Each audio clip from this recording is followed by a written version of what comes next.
தம்பி தம்பி தம்பி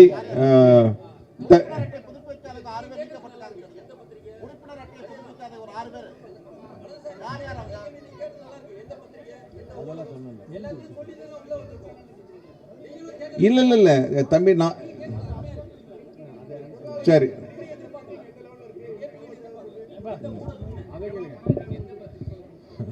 பில்டிங் போயிட்டு இருக்கு, நல்லபடியா போயிட்டு இருக்கு.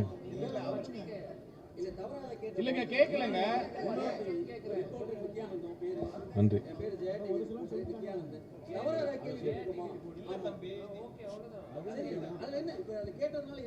இனியா சரி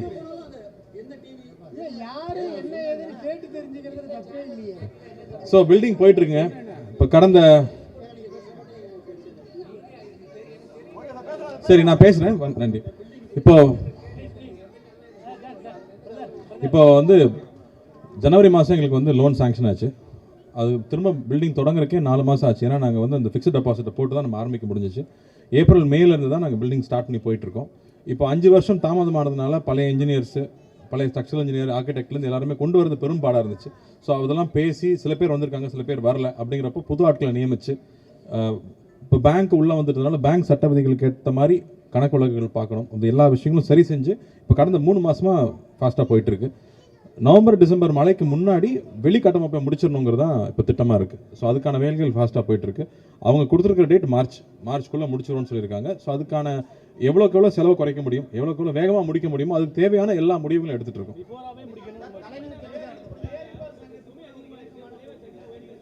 கண்டிப்பாக மோர் தேன் 30 to 40%. நீங்கள் வெளியில் போய் நீங்கள் விசாரிச்சிங்கனாலே தெரியும். உங்களுக்கு வாங்கின சம்பளம் கோவிடுக்கு முன்னாடி எவ்வளோ, இப்போ வாங்கின சம்பளம் எவ்வளோ, நீங்கள் வாங்கின மண் வேலை எவ்வளோ, இன்றைக்கி எவ்வளோ, இரும்பு எவ்வளோ, இன்றைக்கி எவ்வளோ. முக்கியமாக சம்பளங்கள் ரொம்ப ரொம்ப உயர்ந்துருச்சு. 30-40% மேலே போயிடுச்சு. அது எல்லாமே அனௌன்ஸ் பண்ணியிருக்கோங்க. எல்லாமே முதல்ல ஒவ்வொரு வாட்டியும் நம்ம அனௌன்ஸ் பண்ணியிருக்கிறோம். எது 30-40% மேலே போயிடுச்சுங்க. அதாவது 40%. நான் பில்டிங் முடிச்சுட்டு நான் உங்களுக்கு சொல்கிறேன் எவ்வளோ வந்திருக்கு. ஏன்னா என்ன செலவு பண்ணிக்கிட்டு இருக்கோம், முடியும் போது நான் உங்களுக்கு சொல்கிறேன். அதாங்க அவங்க மார்ச் தான் கொடுத்துருக்காங்க. ஆமாம் சொல்லியிருக்காங்க. எங்களுக்கே ரொம்ப எக்ஸைட்டிங்காகவும் இருக்குது. ஸோ அதுக்கான பேச்சுவார்த்தை ஆரம்பிச்சிட்டோம். இப்போ கமல் சார் வெளிநாடு போயிருக்காங்க. வந்ததுக்கப்புறமா தொடர்ந்து பேசுவோம். அடுத்து ரஜினி சாரை மீட் பண்ணணும். எல்லாரும் சேர்ந்து பண்ணலாம் அப்படிங்கிறது தான் அதில் ஒரு முயற்சி. ஏன்னா எல்லாரும் சேர்ந்து பண்ணி ரொம்ப வருஷம் ஆயிடுச்சு. அதுக்கு ஒரு சந்தர்ப்பம் ரஜினி சார் கொடுத்த ஐடியா தான் அது கமல் சாருக்கு ரொம்ப பிடிச்சிருக்குங்கிறதுனால அது சார்ந்த பேச்சுவார்த்தைகள் இனி தொடரும். அதுக்கு பிளானிங் ஒரு பெரிய டைம் ஆகும். வெயிட் பண்ணுங்க, எல்லாத்தையும் இப்பவே கேட்டு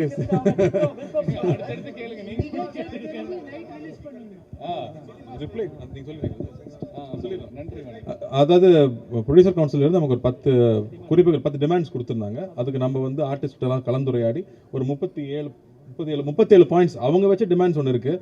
நடிகர்களுக்கு தயாரிப்பாளர்கள் மேலே சில குறைகள் இருக்குது, சரி பண்ணிக்க வேண்டிய விஷயங்கள் இருக்குது. அதெல்லாம் சேர்த்து ஒரு 37 பாயிண்ட்ஸ் அவங்களுக்கு நாங்கள் திருப்பி ரிப்ளையாக கொடுத்துருக்கோம்.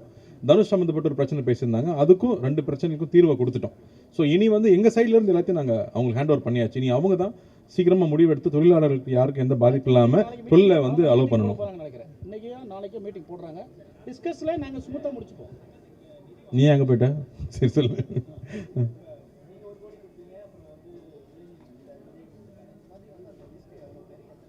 அது ஒவ்வொரு வாட்டி எல்லாத்தையுமே நாங்கள் பப்ளிக்கில் சொல்லியிருக்கோம். திரும்ப இங்கே ரிப்பீட் பண்ணணுமான்னு சொன்னீங்கன்னா, நான் கமல் சார் கொடுத்துருக்காங்க, நெப்போலியன் சார் கொடுத்துருக்காங்க, சிவகார்த்திகேயன், தனுஷ், நான் என்ன மட்டும் மிஸ் பண்ணிடுறீங்க.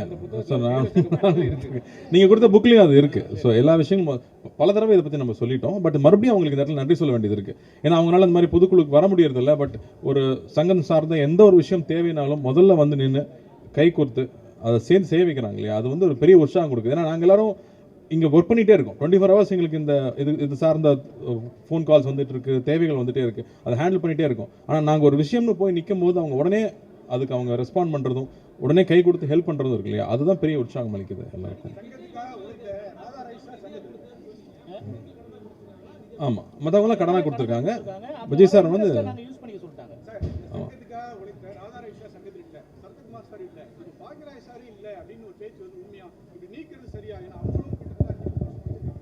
இல்லை, ஒரு நிமிஷம். ராதா ரவி சார் இல்லை, அவங்க சரத்குமார் சார் இல்லைங்கிறது ஏன் என்ன என்பது இது பல ஆண்டுகளுக்கு முன்னாடி நடந்தது. உங்களுக்கு தெரியாத ஒன்றும் இல்லை.